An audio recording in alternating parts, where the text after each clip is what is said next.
Hey, welcome back. This video I filmed almost 2 weeks ago with Laura, and as I was just cutting between our faces and listening to it, I realised actually I couldn't just publish this. This wasn't similar to other videos because it's the first time Laura's told this story. It's a story of spiritual abuse, and it's clearly spiritual abuse where there's no negotiation as to what it is or discussion. This really is against a child. And it's something where, and she really wisely and perceptively and generously suggests that the people that kind of did it to her were well-meaning. And as she told me this story almost 3 years ago when the news had come out around Soul Survivor, in which you can see other videos I've spoken about that, I kind of just took it as writ. Of course that happened, because I've probably seen it happen. I don't think I've ever done it myself. I don't think I've ever been involved in an exorcism that was called deliverance ministry. So because it was new and because it involved new wine, I knew I had to send them a right to reply. I couldn't just put this out as a surprise. So I sent them that, and I was quite worried actually how they might reply, because when the news about Polivarchi came in, New Wine just put it all at arm's length and said they had nothing to do with one another. That's not how all of us know it, and especially Laura. The news about Soul Survivor encouraged her to think about her experience at New Wine. Bless her, it was a horrible one. So this video is one to watch to understand potentially your complicity, to challenge how things are done, and really the impact that it has on an individual. Laura's a fantastic person, but when she went through it all, experiencing neurodiversity that we would quite happily understand now, she looked to the church for help. She looked to the church for safety. She looked to the church for home, and it tried to deliver her. Please listen to this with a real openness. She's great. It's really entertaining. She's very entertaining. And at the end of the video, because Soul Survivor, Freudian slip, because New Wine have sent me a letter, I'll read it out in its entirety. They've kind of asked me to do that. We may well make additional videos if we think it's necessary. But really, Laura wanted to tell this story, and I'm really grateful and privileged that she wanted to do that with me. So I hope you get value from it. Please like and subscribe, buy her book, and thanks for your time again. Yeah, Laura, we've spoken not much, but quite a lot about 2.5, 3 years ago, probably 3 years ago, and then again recently. And 3 years ago, when I started making those initial videos, when it was a load of noise around Soul Survivor, all the Telegraph and everyone was writing pieces on Facebook, I made that video just to say, like, actually this happened to me, and it's not rubbish. There are loads of people that did experience this. Yeah. And a lot of us were like, oh yeah, it's kind of done me. And we had this chat, and I just thought, I wanted to make a documentary, got played around by telly and everything else, like everyone always does. But rather than wait for the right time, the best time, I'm pleased we've made it work 3 years later. So you've thought about what you're going to be saying. I've read most of your book, and I need to finish it. And it was just because we got to meet so early after our last call. Yeah. And thanks for making it work. But we'll touch on your book for sure. And you have to hold it to the camera. Yeah, although, I mean, I have to say, when we first started talking, like, this book wasn't out. This book wasn't finished. When did you start it? When did I start writing the book? Yeah. Oh, that would have been 2016. Oh, right. Wow. Probably. It took a long time. Yeah. Like, I really put it's a bit of cliche, isn't it? But I put my whole self into it, and I went over and over and over it, and I really wanted to make it the best it could possibly be. So it took me a long time to write it. But yeah, it came out January this year, finally. So although, like, I'm really glad we get a chance to talk about the book, in a way, like, the book is not why I'm here. Like, our conversation kind of predated that, but it does kind of run alongside it quite nicely at the same time, I guess. Yeah. So in terms of where we started, we were talking about some of your experiences with new wine specifically, and you'll touch on that, I'm sure.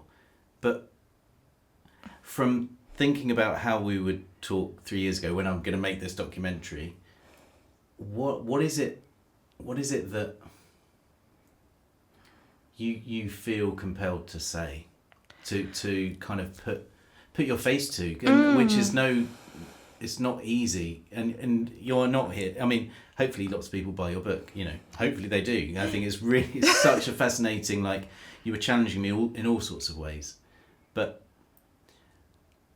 who like, you've got a doctorate, you're a bright woman, you do all sorts of things, there's so much to you, you've been through loads, and I got a real sense of that by reading rather than just speaking with you. So yeah, how do you want to start speaking, I guess? So I think when we first got in touch was around the time that all the news story about Mike Pilavachi was in the news, and that news story really floored me, actually. And initially I couldn't understand why I was so upset about it, because of course I went to New Wine as a teenager. I didn't know Pilavachi personally, but I saw him speak and stuff, and so I thought, was it just that? But then, like, I had this memory come back to me, and I was like, I hope you don't mind me swearing on your YouTube channel, but I was apologies if you don't like swearing, but I was just like, what the fuck was that, And so I had to sense check it. I had to, check my memory, check I hadn't dreamed this, check that I hadn't made this up with people who were there. And it turned out that actually, no, I had remembered this correctly. This is actually something that happened, and it was something that I didn't realise at the time was wrong, but now as an adult and as a parent and as someone with a very basic knowledge of safeguarding, I can say that that's absolutely, like, really not okay, actually. And I think I just need to tell this story. And I think it comes back to what you were saying with the book about challenging people. I think if I were to get up and go, if I was to go to a church and I were to get up and I were to tell this story and I were like, here's something that happened to me, they would all say, that's really bad, we're sorry that happened to you, that wouldn't happen now, right? And that I hope that is the case, but it's also missing the point, because I think it's not just a few bad apples, is it? Like, I really think that the potential for what I suppose you would call spiritual abuse is baked in to the church, actually. It's cultural, it's systemic, but it's also true that at the same time, most people are really well intentioned, and most people are doing the best that they can with what they know, and in a way that's sort of all you can ask of anybody, isn't it? But there's this, I think, watching the aftermath of the Pilavachi revelations quite closely, there's a real kind of collective averting the gaze, if that makes sense. Like, everybody just kind of, it's a bit like the three monkeys, though, they hear no evil, see no evil, speak no evil. It's like that. There's a collective kind of looking away from it, and that manifests in things like, a few bad apples wouldn't happen now. All of these are ways of kind of like dodging the issue, I think. And I think that it's natural and it's human to want to avoid conversations that are painful and difficult and awkward. And it's natural and human to want to avoid things that challenge us, Yeah. But more and more in all the work that I do, I feel like my job almost is to kind of nudge people into confronting some of that stuff that scares them and that is hard, because actually I think it's the only way we can make progress and actually like change for the better, both kind of for the church, but also like as a society. Yeah. I was like confronting those things that are really hard to look at, because in a way we're all part of it. We're all complicit. So do you want to take me back to to that time was it, I guess, July or August? What year were we in? Give me an idea of who Laura was at that time. So it was 2002. Right. I was 14. Yeah. But just like, so for this to make sense, I need to scoot back a couple of years, yeah. right? So I became a Christian when I was 12. And at that time, I was really struggling socially. How did you become a Christian? Through my RE teacher at church was giving out those like Why Jesus leaflets. Oh yeah. And I took my little leaflet and I read it and I went to my RE teacher and I said I'd like to become a Christian. Right. And she prayed the prayer with me and I went to my local church. Right. So and then got involved in the kind of youth group and the youth culture there. So that's how that happened. But at that time I was really struggling emotionally and socially, and I didn't know why.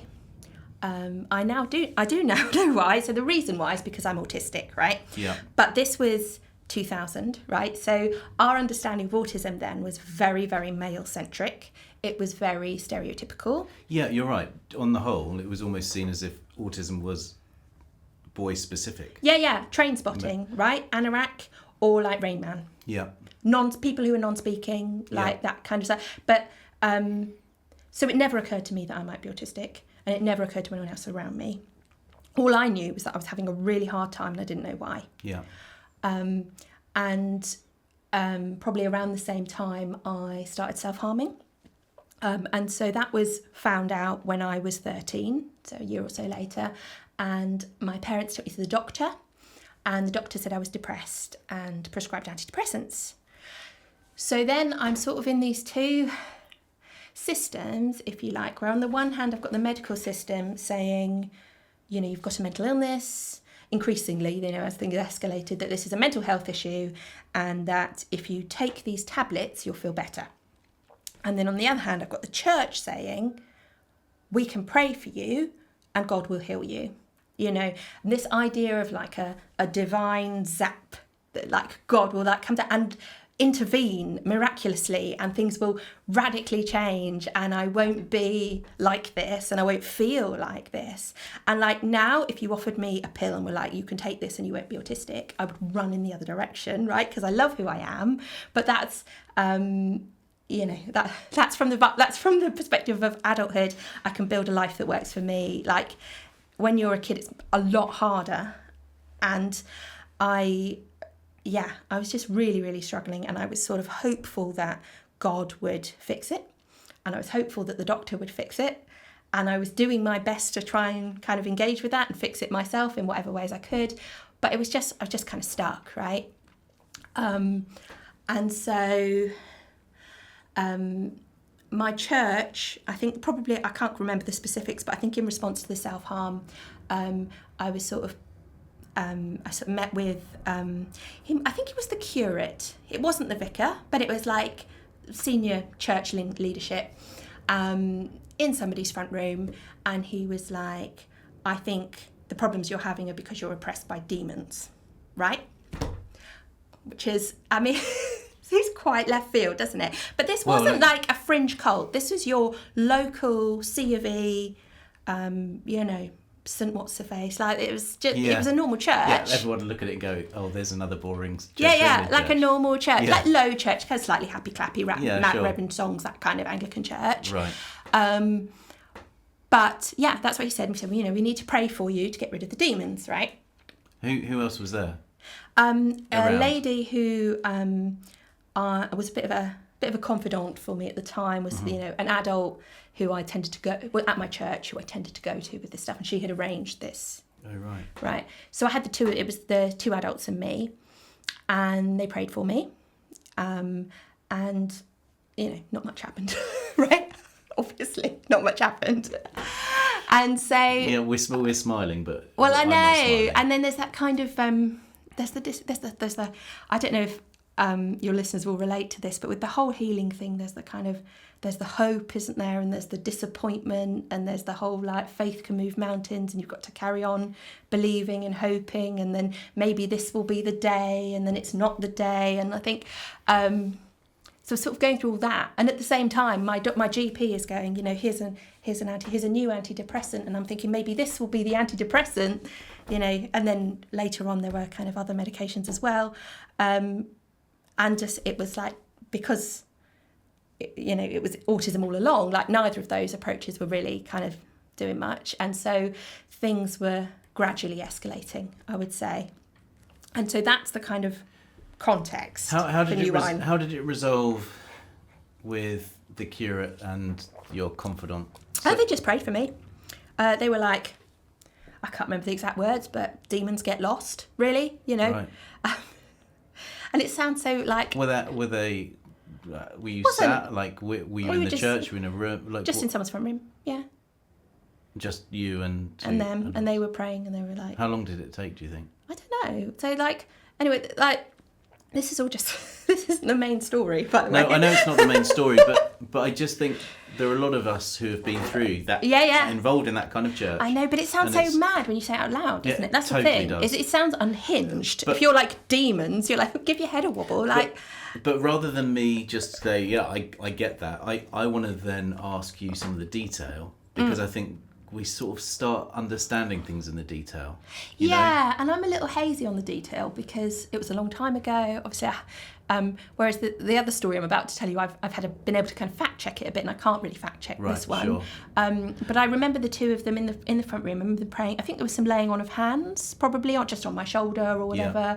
Yeah. You know, we command demons, you know, to leave Laura alone, kind of thing. Right. The word he used was oppressed, because I remember clarifying this. I said, are you saying I'm possessed? And he said, no, you're not possessed, you're oppressed. Right. So that was, and so they were kind of like trying to unoppress me. So there was this, so it kind of, it made that process and that prayer kind of normal. In some ways. Yeah, it didn't feel like... I wouldn't say it was a traumatic experience. Like, it was, you know, they weren't horrible to me. It was weird. Yeah. But, like, within... You know how it is, you know, within a culture and things become normalised. Yeah. And suddenly someone says demons and everybody goes, oh, yeah, okay, demons, right? Like... and so it was kind of, I suppose, within that culture. And I do remember them thinking, whoa, demons, that seems like quite...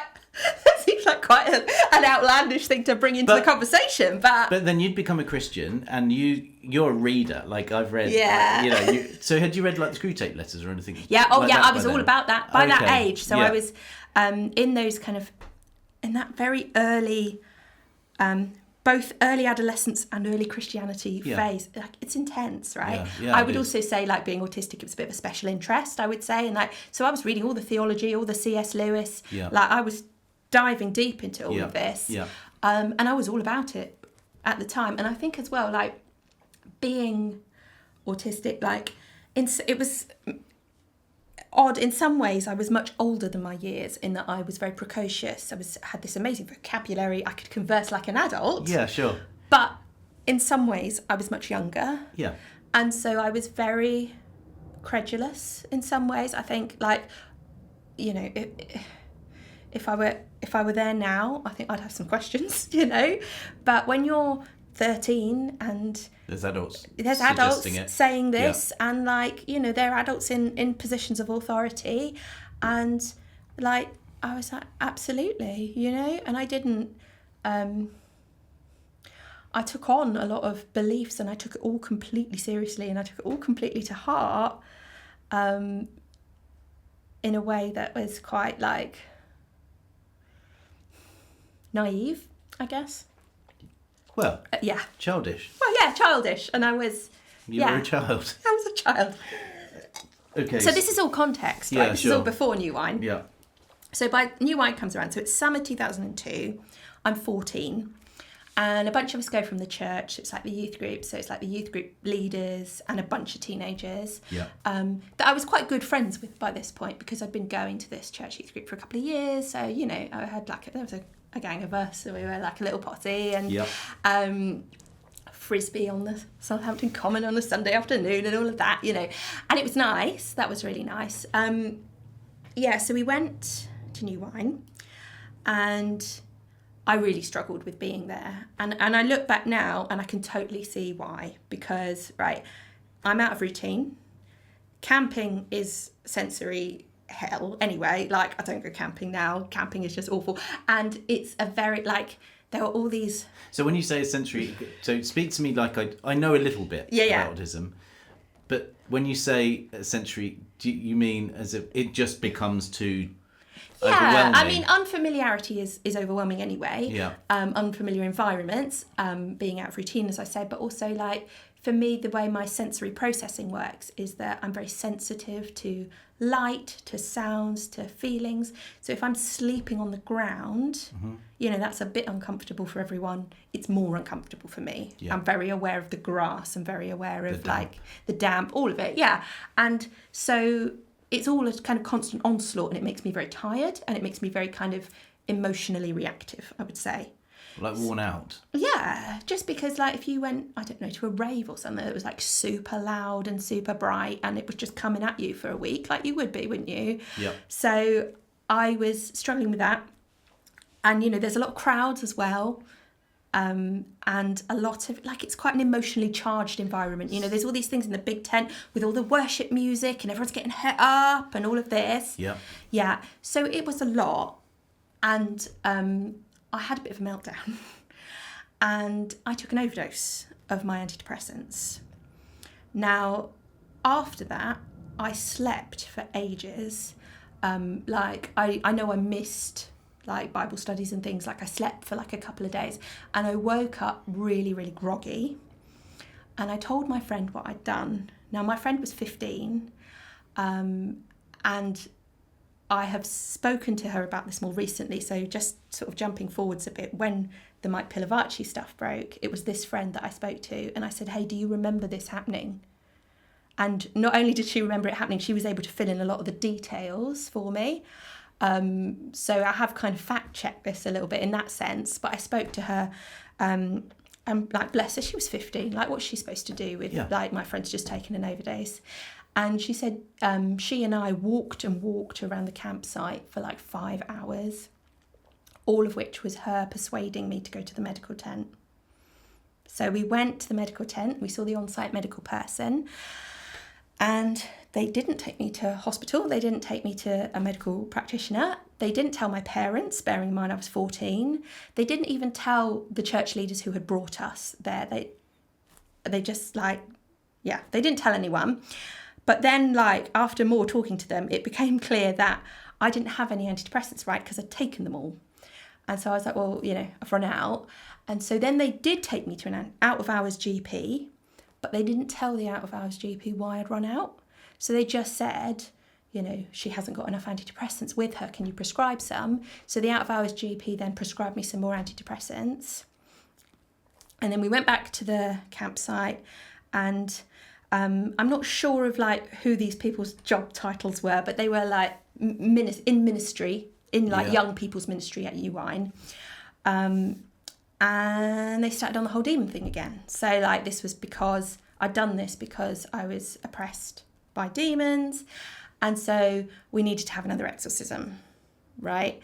And I think I agreed to it because I was imagining the one I'd already had, you know, the one in someone's front room that had been quite kind of a low-key affair. Yeah. But it wasn't like that. So they had me in, like, the big tent. There were hundreds of people there, I think mostly teenagers. And they were, like, talking about me, and then they all had to come and pray for me. And I just remember there was all these teenagers, like, trying to lay hands on me. But because there were so many of them, the ones at the back were, like, so far away, they couldn't reach me. And so people were, like, reaching over the top of other people's heads to try and touch me. Yeah.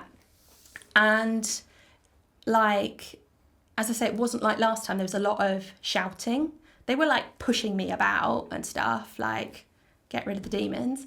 And at the end of it, one of them said that she'd had a prophetic picture about it, and that her prophetic picture was that they were trying to loosen me from, that I was, like, bound up in these cords, and they were trying to loosen it and unbind me, but that I was clinging to the cords and that I wasn't going to allow myself to be unbound.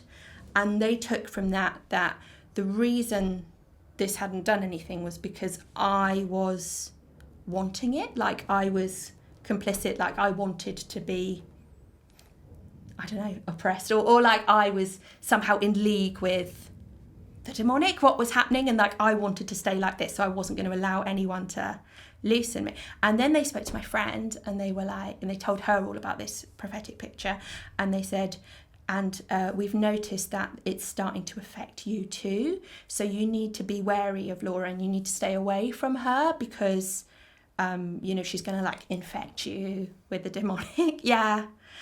And then we all went home, and like no one told my parents, and like it was, I mean, I wouldn't have wanted them to tell my parents I was 14, of course I wouldn't, but like at the time, obviously I was so upset. The whole like bounding thing with the prophetic picture, I was so upset by that, because it was such a, you know, it's horrible to be misunderstood, isn't it? And like I was so desperate to feel better, and I was sort of falling over myself to let, you know, to get anybody to kind of reach me and help me and, you know, stop feeling the way I was feeling. So to be told that I wanted it was horrible.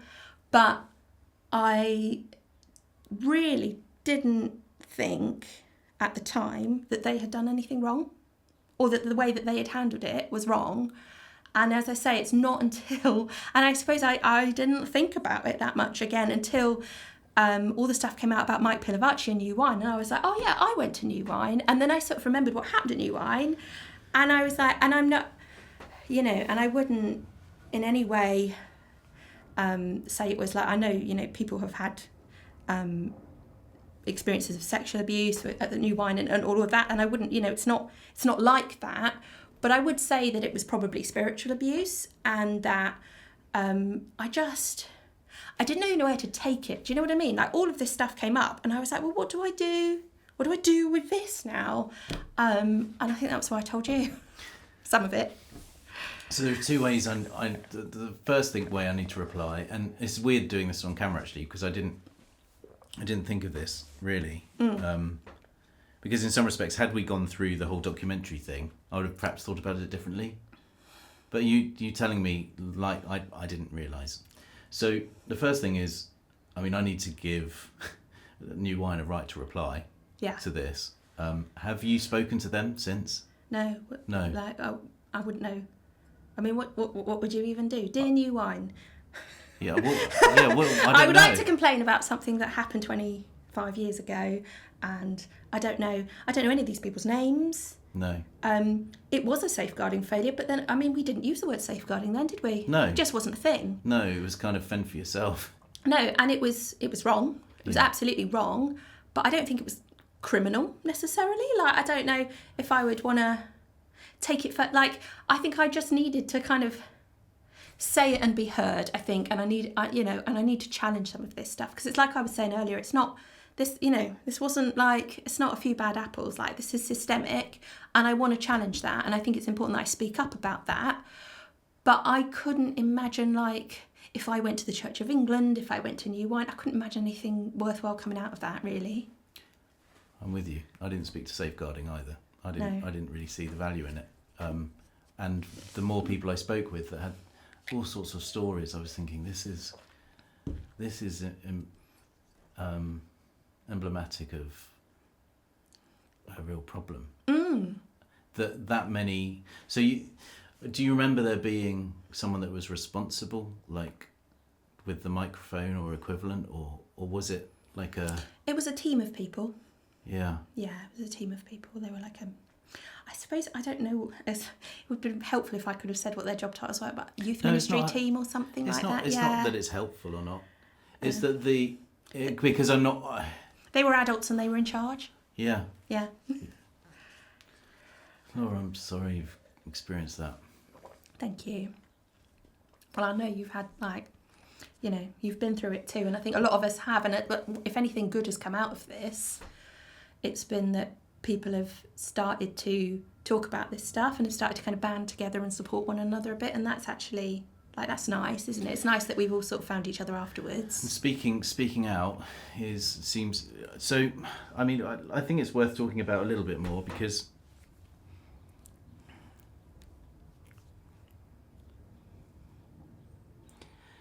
it's funny that what I don't want to do is think, oh yeah, this is my experience, let's compare. That's completely not the thing. The two big things are, yes, spiritual abuse. It's clearly that. I think you were victimized, and you were to have that put in the middle. There's something very symbolic about that as well. I felt very conspicuous. You know what I mean? But it was all about perspective, isn't it? Like I say, at the time, I didn't think, and I believed in demons. I believed I was oppressed by demons because that's what I was being told, and I didn't think that like they'd done anything wrong. Yeah. It's only now, as I say, as an adult, as a parent, that I can look back and think like that's fucked up, though, isn't it? It's really like it's horrific. Yeah. And I can't I've heard a lot of people talk about sexual abuse and very clear kind of violations of personal space, for want of a better word, but I've not heard people talking about this sort of thing so much. No, a lot of people are really damaged by it. People that have spoken to me about it have been incredibly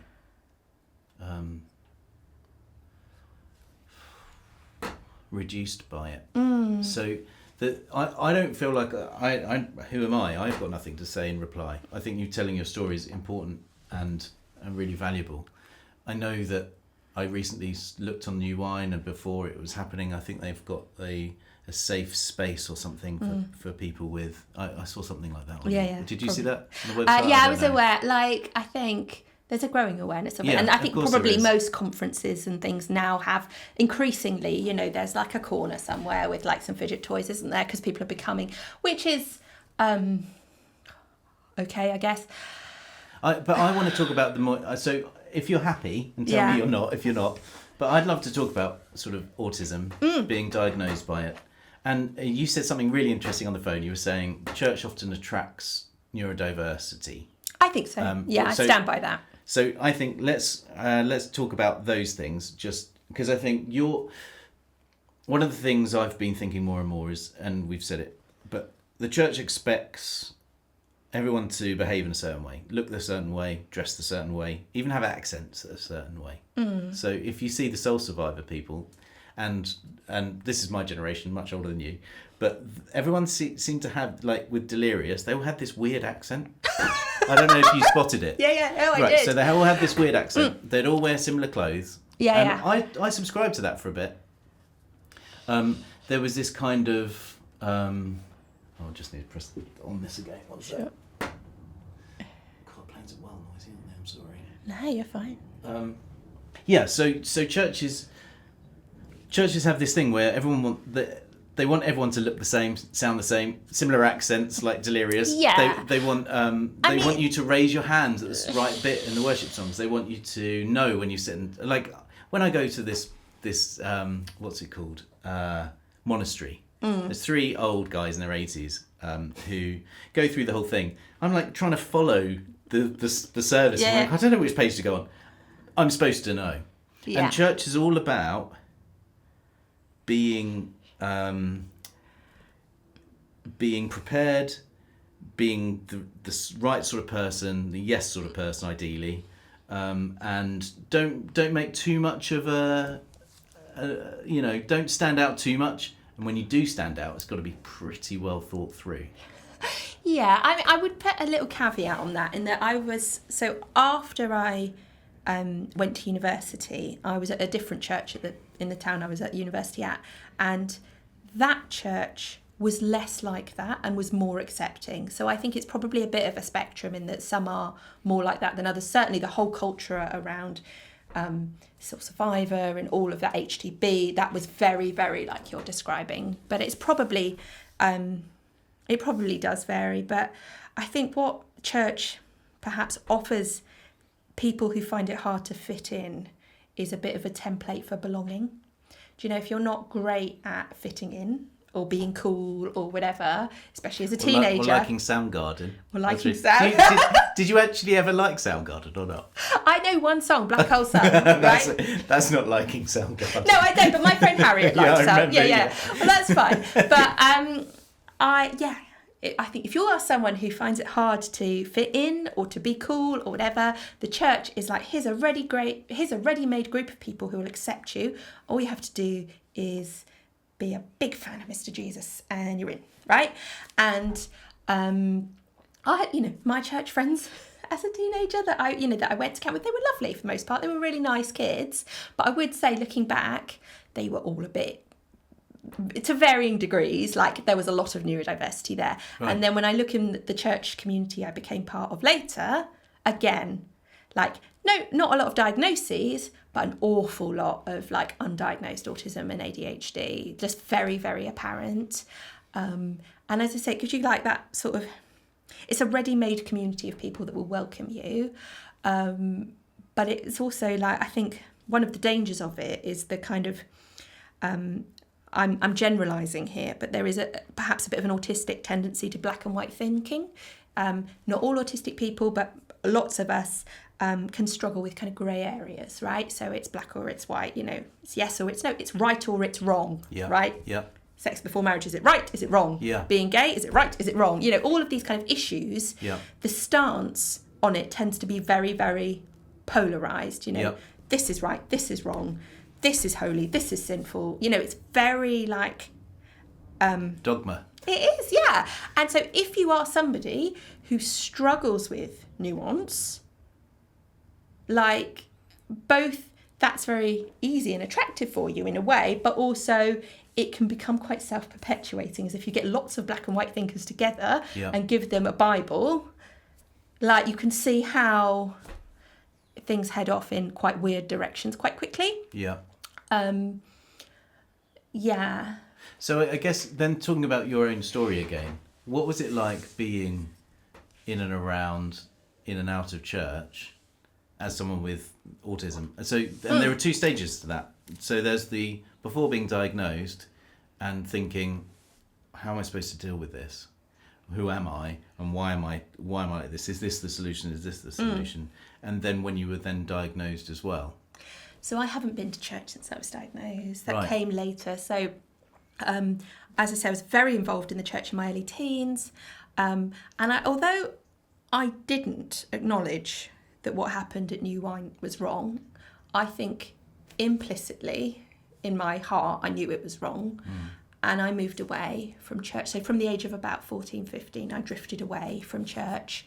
And then I came back when I was about 18. I got confirmed. And then I went to university. And at university I went to a new church. And actually some again, like a lovely community of people, like really nice people. And they were wonderful in lots and lots of ways. And some people from that church are still like really close friends now. And so I was there until I was 27. And then we moved back to Southampton where I grew up. So we moved, and then I was sort of churchless, if you like. So I tried going back to my original church. It just felt wrong, felt off.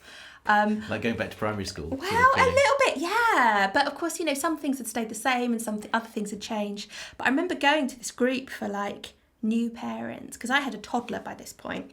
And so it was all other parents with kind of babies and toddlers. And I, at the time, you remember from the book, I'd had a really difficult ride of it as a postnatally, and my son was not sleeping at that point, and I was really, really sleep deprived and really struggling. And I thought, I'll go to this church group for new parents and someone will make me a cup of tea and hold my baby. Yeah. And instead they were like, right, we must evangelise. We must all go to other parenting groups and we must make friends with people, and then we must invite them to come to our church, and then we'll have a big church event for parents and we'll get them all to join our church and become Christians. And like, I was at it was like 1 or 2 sessions. I found suddenly I'm like on a committee for something, and I was like, I'm here to receive. You know what I mean? I've got no evangelising in me. No. And I think by the time I was 27, I was already increasingly uncomfortable with evangelism as a concept anyway. Never mind the sort of social awkwardness of approaching people and trying to get them to come to things. And that I was like, I haven't got it with me, I can't do it. So I just retreated. So I haven't been to church for over 10 years. I mean, obviously I've done the odd wedding and funeral and things, but I haven't been a church goer for 10 years. And the autism came about... really, I would say, from other autistic people online sharing their experiences, and that was then what challenged my thinking about autism. And I was like, I'm going to have to reevaluate this stereotype that I've got in my mind, and also this sounds a hell of a lot like me. So then I went through the diagnostic assessment process. I got diagnosed when I was 34, so I was long out of church by then, and I haven't been back to church. I don't think I will. I do occasionally go back to my old church where I went to university, because I've still got friends there. I've got a goddaughter there, so I'm still kind of on the periphery, I suppose. And I've got so much love for the community and the people there, but it's very cliche, isn't it? I don't know, I feel a bit wanky saying, I've been deconstructing, but I have been through a process over the past, I think probably particularly since the Pilavachi stuff, actually, of looking back at everything and properly interrogating it, because there were things about my faith that I loved, actually, and I don't want to throw the baby out with the bathwater either. There are things about it that,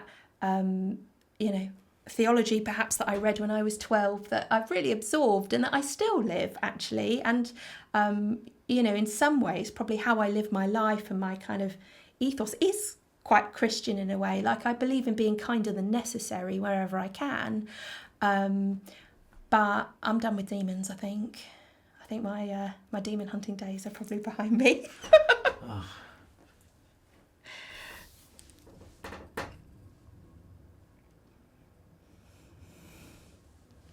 When you were going through that process, perhaps when all the news had come out that the whole, the system was rigged, and you're talking about deconstruction,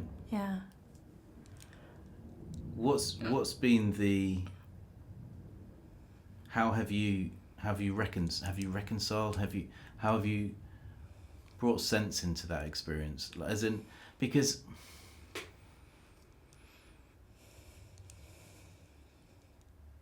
I mean, using a different kind of term or analogy, I guess you were massively othered. At New Wine? Yeah. I was then, yeah. In that moment, in that experience, I was. I wouldn't say I was throughout my time at church. I think in lots of ways I had some really, really positive experiences of church. But yeah, in that tent, in that moment, absolutely. And rather than, I'm just thinking it's just such a tough. Because you hadn't thought about it, right? That's what you said. You hadn't thought about it until... I think, yeah. And I don't As it was just one of those weird... I'm a little bit wary of claiming it as trauma, but I don't know. I must have repressed the memory, I think, because I honestly never... I would say, probably, if you'd asked me about it before, I probably would have said, I went to New Wine. Can't remember much about it. But it really... as you know from my book, I've also been diagnosed with complex PTSD, and it is a bit of an experience for me that sometimes memories just rush up at me out of nowhere, and they feel new. It feels like, where did this come from? I remember we were staying with some friends in Exeter. It was May, and I was in their spare bedroom, and suddenly, it just all these the whole story almost kind of rushed up at me from the ground. I was like, what is that? And that was when I spoke to the friend that I mentioned. I was like, luckily we're good enough friends still that I can say, just had this really weird memory. Does this sound familiar to you? And she was able to fill in a lot of the gaps. So she reminded me about a lot of the details that I could just sort of remember the feeling of being in that tent. But she was like, oh no, and then we did this, and she sort of put the timings back in and the details. And so that's, thanks to her really is why I feel kind of confident enough to even say this publicly, because otherwise I would feel like, what if I just invented this? Yeah.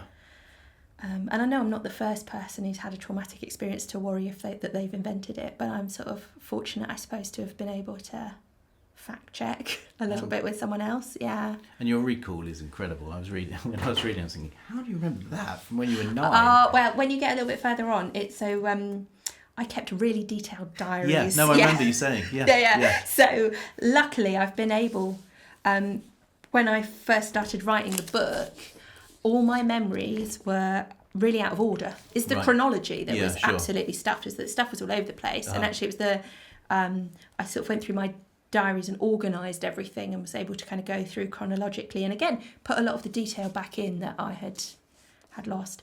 But yeah, I am lucky as well. I think I say this in the book, but I have a very vivid imagination. I also have a very vivid memory sometimes, and like you did put that. Yeah, it does feel like reliving things for me sometimes when I remember them. Talking about autism again, I think it's just. What's your kind of view on how, I guess it's almost become like a real kind of almost like a fashion, not fashion, but do you see it like a popular kind of thing? I don't know. I think is that what's that? I think it's a correcting. It's a correcting of what we were talking about earlier. You know, we had this idea of autism, not just kind of in society, but also in like medical settings and clinical settings. So it's like it's a little white boy who loves trains, and actually I think all of us collectively have had to kind of realise that that's ridiculous actually, and that all sorts of people can be autistic of all genders and all walks of life. And so the huge number of diagnoses that we're seeing at the moment, a lot of that is late diagnosis of women, non-binary people, and people who kind of don't fit neatly into that stereotype. I don't know about. You do see people on Instagram and stuff saying that you know, it's just people who are a bit anxious and they've jumped on the bandwagon and stuff. I think like I'd be very wary of going there, because I am just not in a position to make a judgment on anyone else's experience. I only know my experience, and like. I am I definitely am. And you know, my history, I'm not somebody who was just a bit socially awkward and then got an autism diagnosis. You know, as you know from the book, I spent like my teens and 20s in and out of psychiatric hospitals because I could not cope with life, and there's a reason for that. And actually I am not on any psychiatric medication. I've not been in hospital since I had a baby, you know, since 2014, and with Arthur. Yeah, with Arthur. And I do still struggle, I would say, day to day more than the average person, as you know. Like the normal ups and downs of life hit me harder than they hit everybody else, and I will cry if I have a difficult train journey. But a difficult person not picking you up. I'm sorry. That's fine. But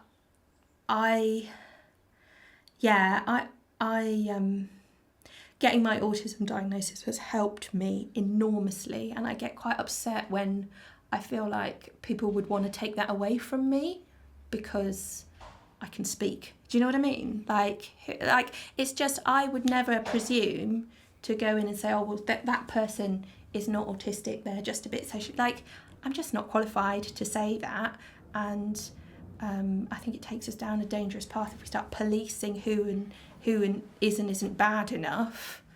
I think you absolutely. The thing which you started saying at the beginning was the reason you want to talk about this is almost how the church should not deal with or support or deal with such a rubbish word. I think you give me a better word, but how the church should not deal with people with autism. So, and part of that is because of your son. Part of that is because of your experience. My question, I guess, is then how should it deal with people that are neurodiverse? Do you know what? I mean, I'm going to talk as if I still... So let's pretend for a moment that I still am a church-going Christian. If I were, I would say... Not necessarily yet, or a Christian that would go to a church. Yeah. I would say that God created human beings to be diverse, right? Our skin colours are diverse, our genders are diverse, our sexuality is diverse, and our neurology is diverse. And I would say that probably God did that on purpose, and probably that would be like something to celebrate, the kind of, you know, rather than pathologise and rather than try to fix. And that's easy for me to say now because I was suffering so much then and I was desperate for someone to fix it. Do you know what I mean? I was in so much pain. And so I think if someone had said, oh, it's the glorious diversity of creation, you know, I don't think that would have been right either. It still would have been better. But it would have been better, yeah. But just, I think it's hard.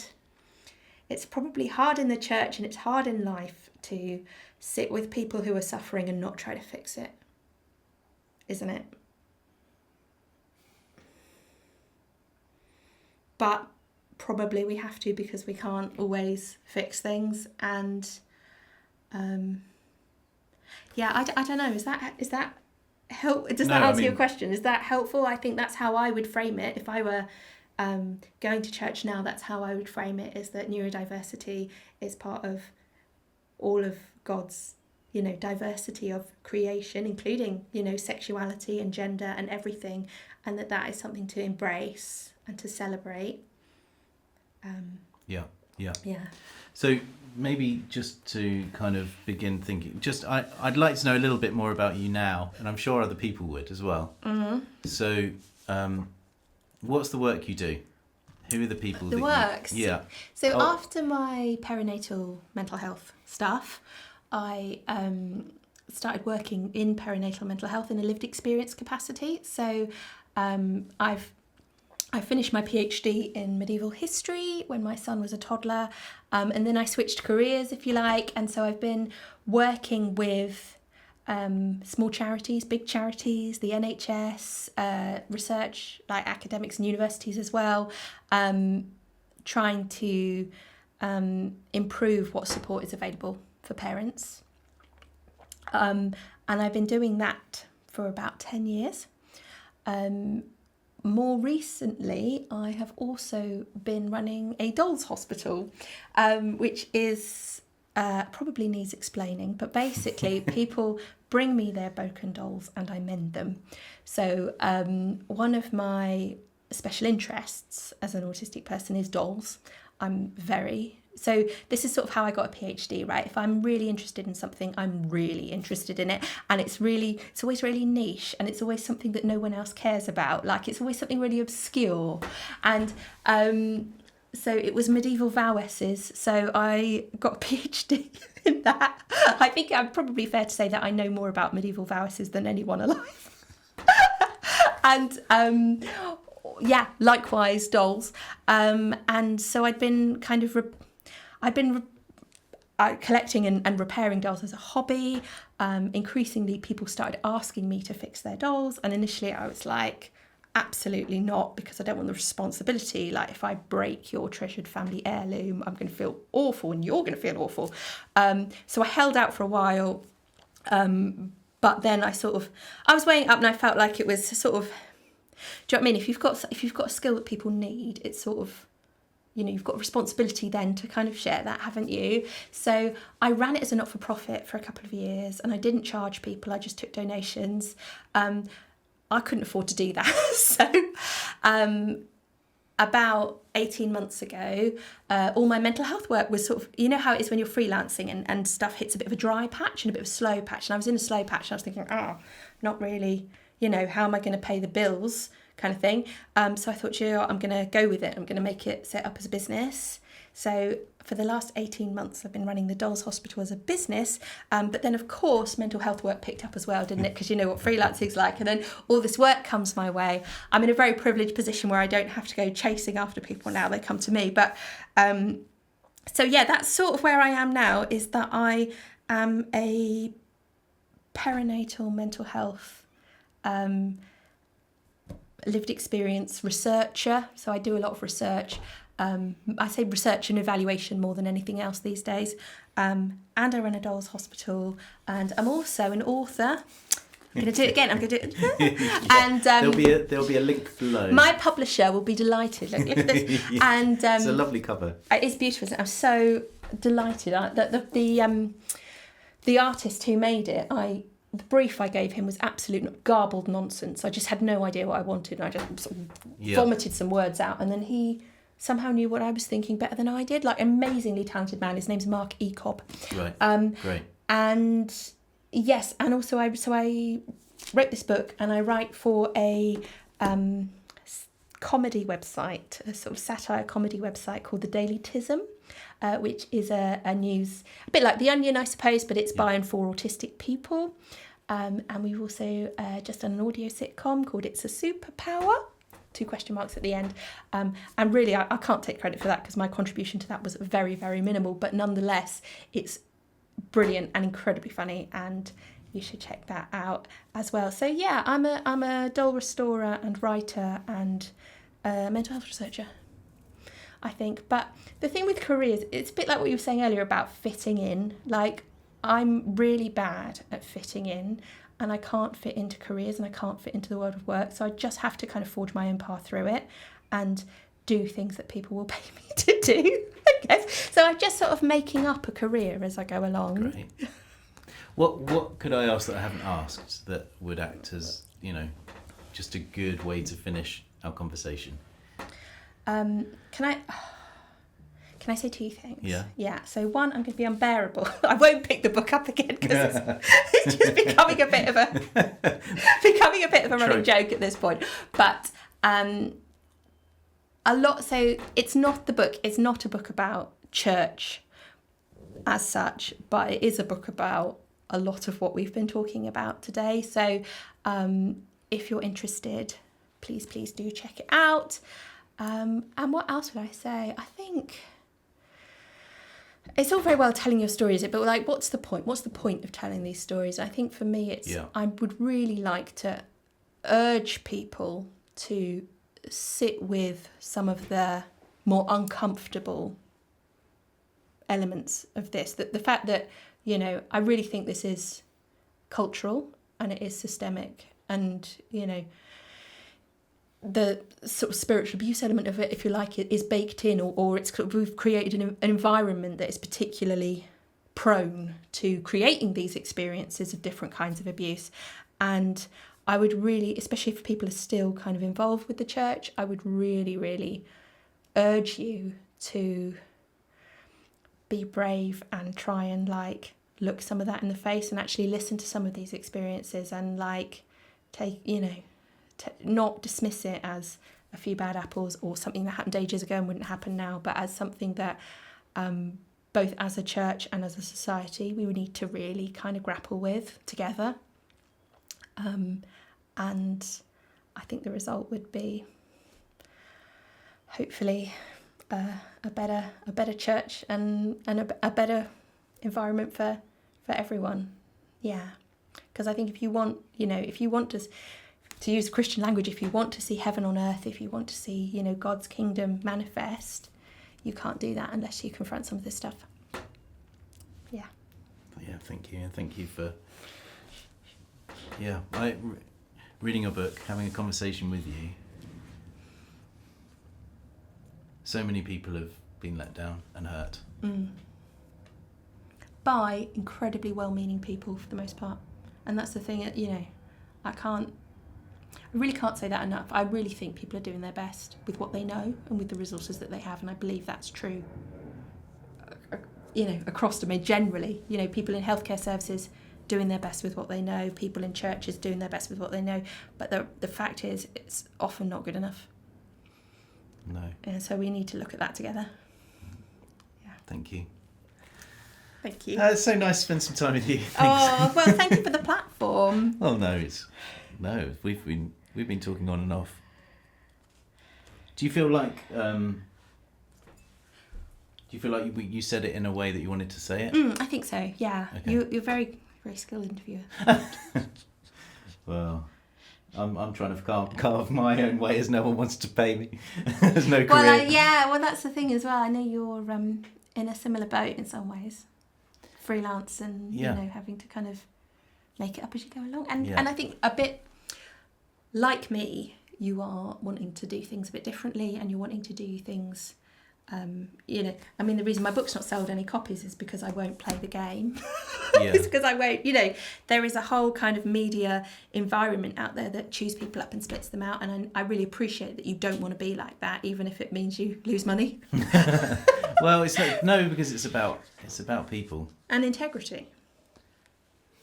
Well, that really basic thing of treat others as you want to be treated, for me, yeah, that's it. It's that simple, and it's cool. You get to meet cool people on the way.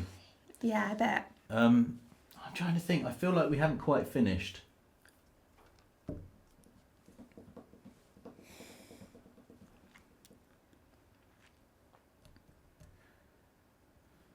Yeah, I don't feel like we're quite finished because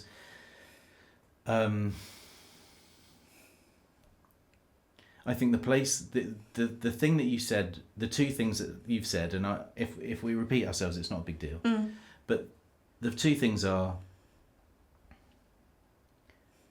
the church becomes a place where people that don't fit in find a way to fit. But then the flip side of that is the church wants you to become like it wants you, and so you there's very often the experience where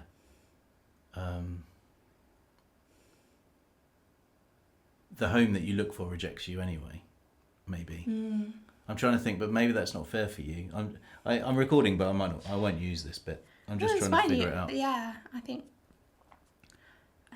Because there's this thing like, so how should the church support people with autism? It's boring, but there's what you said that line, and again I probably won't use this, but the line that you said, which was, you don't just sitting with someone, you don't have to fix them. Well, you said it much better than that. What was the line you used? Something like that, yeah. Yeah, that's the bit I just thought, yeah, that really stood out to me. Yeah, thank you. Well, I mean, I'm glad. No, I'm just trying to think how I could ask if there's anything else we could do. Okay, I got it. Okay. So the question I ask myself every video, and if you watch more than one, you might not remember it. But actually, I think I've labelled the playlist. It is, what would it be that would get me back to church? And I think I'd like to ask you that. I can't see it happening, but I think some of what I talked about like confronting this stuff, but I think for me to want to go back, there would have to be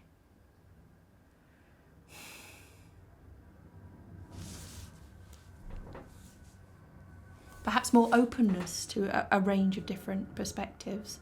And I know that if I went back, no one would be demanding that I immediately, start calling myself a Christian and sign up to stuff, but also that I would naturally drift back to doing that, because we're all influenced by the people around us, and we are social beings, and we, there is a bit of a herd mentality. We do what the people around us are doing, and I think that's one of the things that puts me off, actually, is that I know I would change. No one would try to make me, but I would change my behaviour, and I would change my thinking to conform, because as human beings, that is what we do.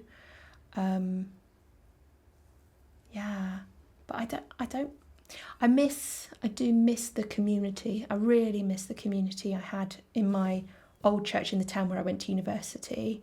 And I think if I still lived locally, there's a good chance I would still go to at least some of their stuff, because I love the people. But there's nothing really that attracts me to church where I am. They're not offering anything that I feel I'm lacking, I guess. And that's a very kind of brutal way to, but like if I don't know, if I had a real kind of reconversion moment, if I was like, yeah, I want to be like a down the line traditional Christian again, but I think like, I don't want to cast shade on anybody who's there, but I feel like I've outgrown it. So if I was ever to go back to faith, like it would have to be radically different this time. And I think, if you had said it to me at the time, I would have disagreed with you, but I do think I had an image of God as a guy with a beard on a cloud, even when I was in my 20s. And, you know, if you said that to me, I'd be like, no, I'm much more open and radical and whatever than that. But actually, I did. Ultimately, when I thought about God, I thought about a loving father, sort of. He was up there, beard, yeah. And I think in the intervening years, I think of God much more as this kind of spark of life in all of us and in everything. And that's, I don't know, is that Gnostic? That's very kind of like, probably heretical as hell. But yeah, I think of God differently now. I think of holiness differently. I think of love. And I think there's an author I absolutely love, and she's probably not to your taste, but her name is Elizabeth Googe, and she writes these kind of historical novels, or she did write, she's dead now. She used to write these historical novels. She was writing in the 60s, but they're sort of set in the Victorian period, and she was very Christian, and they're very didactically Christian, which I think most people, like, would rub most people up the wrong way now. But there's a book that I absolutely love of hers called The Dean's Watch, and someone says to this character Isaac, they say, like, if you can't sort of countenance the idea of God, just take out the word God and put in the word love. And I think that's what I've done, is that I'm not bothered about the whole kind of, you know, all the damaging stuff we were brought up with about, like, sexual purity and all, like, that's gone. Like, I've ditched all of that. But there is still, for me, something about the sanctity of life and of love and of goodness and kindness. And I try to kind of live my life in accordance with those values. But I'm not sure that church marries up with that terribly well, really. I don't want to sing the songs. I don't want to stand in a room and all sing the songs and, you know, shake hands and say peace be with you. I've just got no. Yeah. Don't know. So it's probably not. Sort of went off on a bit of a tangent then, but that's sort of where I'm at with it. Is I don't want to go back to church, really. But yeah, I've been trying to kind of hang on to the good bits and ditch the rest. I hope this video does something useful. I hope it challenges practices that are still done. I hope that it encourages you, if you've had similar experiences, to speak out. And I hope that organisations like New Wine don't hide behind their infrastructure and their institution and their history and their laurels, but instead they really look to meet with individuals. We'll keep you posted on that, but I'll just finish off by reading the letter that they sent back to me to the right to reply. Please do like and subscribe to this channel, but I'll finish off with this. Dear Sam, regarding allegation concerning the New Wine Summer Festival in 2002, thank you for your email of 19th of August, inviting New Wine to respond to the matters you intend to cover in your forthcoming video. We are deeply sorry to hear about the experiences Dr. Laura Richmond has reported while attending a New Wine event as a child in the summer of 2002. We will actively listen to her full story when it becomes available on your channel and would appreciate the opportunity to respond more fully following that. If she feels comfortable with and is willing, we would like to write to her personally or through a proxy and ask what, if anything, she would find helpful from us. We will be led by her, and she does not have to enter into any process for us to take her concerns seriously. The events described would represent a grave breach of New Wine's current guidelines. These make clear that the only people who have been recruited and specifically trained may pray with children and young people. Consent must always be sought before anyone is prayed for, and it is prohibited to say or imply that someone needs deliverance from demonic or evil spirits. Deliverance ministry is prohibited at all New Wine events. Sorry. New Wine has provided accessible ministry for children and young people with additional needs for many years, with specific provisions since 2003. And now works in partnership with Growing Hope, a charity providing free therapy for children with additional needs through local churches, which sounds great. So that's my intro. We provide quieter venues adapted teaching and therapeutic professionals on site for children with additional needs. However, we are always looking for opportunities to strengthen our safeguarding, prayer ministry and accessible ministry policies, practices and culture. In addition to listening to and learning from Dr. Richmond's story, we will conduct an internal review of our records and seek additional expertise on how we can help ensure that every child's experience of new wine is positive and that new wine is a safe place where they can encounter the love and compassion of Jesus. We are grateful to you and Dr. Richmond for helping this important issue to light to our attention. Yours sincerely, Paul Langham and Rich Johnson. Thanks again for watching, and stay tuned.